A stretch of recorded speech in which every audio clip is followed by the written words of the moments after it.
Job was the richest man in the East. 7,000 sheep, 3,000 camels, 500 yoke of oxen, 500 donkeys, a massive household of servants, and 10 children. He was the wealthiest person in his entire region. The Bible says he was the greatest of all the people of the East. And then God allowed Satan to take it all away. Every animal, every servant, every child, every dollar. In a single day, Job lost everything. Most preachers teach Job as a story about suffering, about patience, about God's sovereignty. But that's not what the book is really about. The book of Job is the most important financial test in the entire Bible, and almost nobody teaches it that way. Today we're going to find out why God let Job lose everything, and whether you'd pass the same test. Let's start at the beginning. Job chapter 1, verse 1. In the land of Uz there lived a man whose name was Job. This man was blameless and upright. He feared God and shunned evil. Then verse 3 lists his wealth. He owned 7,000 sheep, 3,000 camels, 500 yoke of oxen and 500 donkeys, and had a large number of servants. He was the greatest man among all the people of the East.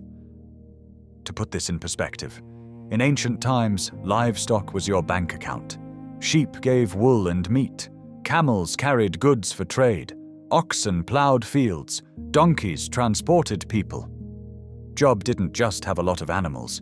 He had the ancient equivalent of stocks, bonds, real estate, and cash flow, all combined. Then the scene shifts. Job 1:6. One day the angels came to present themselves before the Lord, and Satan also came with them. God says to Satan, "Have you considered my servant Job? There is no one on earth like him. He is blameless and upright." And Satan responds with an accusation that changes everything.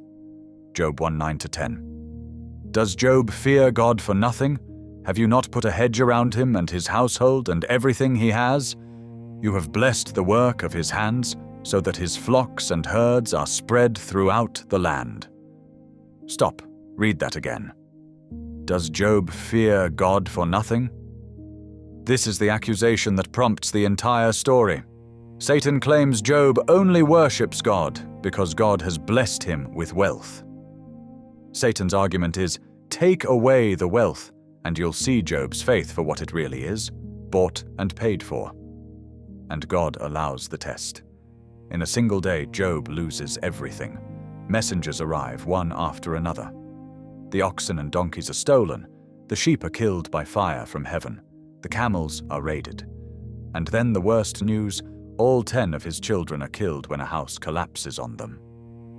Job's response is staggering. Job 1:21. Naked I came from my mother's womb, and naked I will depart. The Lord gave, and the Lord has taken away. May the name of the Lord be praised. He passed the test. Now let's understand what the test actually was. There are 3 lessons about money in Job that most preachers never teach.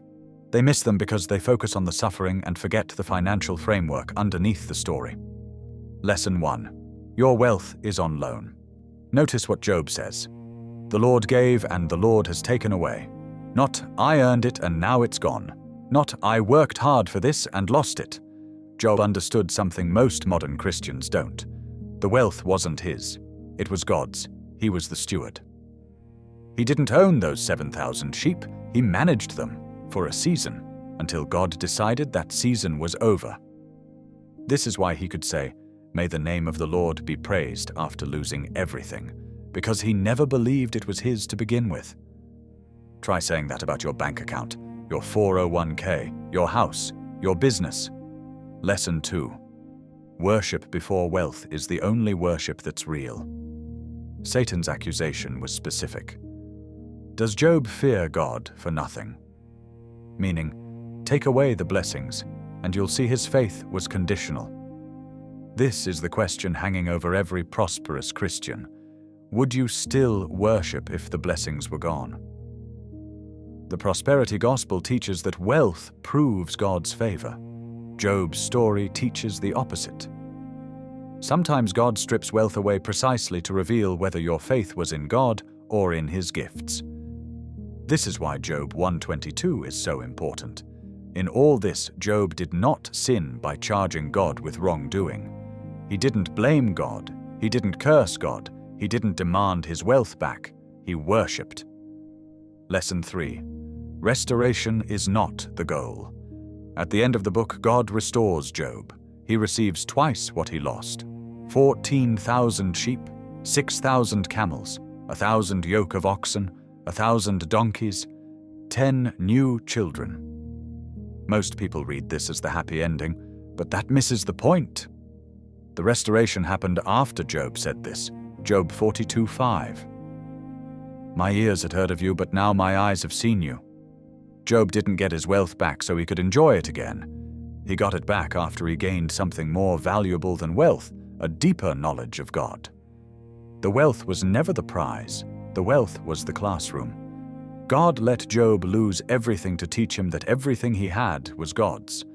And once Job learned that, the wealth could be safely returned, because it would never own him again. That's the 3 lessons. Your wealth is on loan. Worship before wealth is the only real worship. And restoration isn't the goal. Relationship with God is. So here's the test.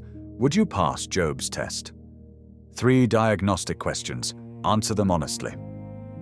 Question 1. If you lost it all tomorrow, your job, your savings, your home, your investments, could you say what Job said? The Lord gave and the Lord has taken away. May the name of the Lord be praised. Not would I feel sad? Of course you would. Job felt sad. He tore his robe, he shaved his head. The question is, would your faith survive? Would your worship continue? Or would your relationship with God collapse the moment his blessings disappeared? Question 2. Do you believe your wealth is yours, or do you believe it's God's? This isn't a theological question. It's a practical one, because how you answer determines how you live. If it's yours, you spend it however you want. You hoard it. You worry about losing it. You measure your worth by it. If it's God's, you steward it. You give freely. You hold it loosely. You measure your faithfulness, not your net worth. Question 3. Are you worshiping God because of the blessings, or are you worshiping God because of who He is? Satan's accusation against Job was specific. Does Job fear God for nothing? Meaning, Job's faith is transactional. Take away the payments and you'll see no real worship underneath. Would that accusation be true of you? Be honest. If God's blessings disappeared tomorrow, would your worship disappear with them? If yes, your worship was transactional. You weren't worshiping God. You were worshiping His gifts. This is why God sometimes lets believers lose everything. Not because He's cruel, but because He loves us enough to expose what we are actually worshiping and give us the chance to start worshiping the right thing. Job lost everything. And in the losing, he found something most wealthy people never find. He found out that God was enough, even without the sheep, even without the camels, even without the children, even without anything. Most of us will never face what Job faced, but all of us face the same test every day. Where is your trust? Where is your worship? Where is your security? In what God has given you, or in God Himself? The book of Job isn't about suffering. It's about the test every steward faces. Your wealth is on loan. Your worship before wealth is the real worship. And restoration is never the goal. Relationship is. We'll keep walking together.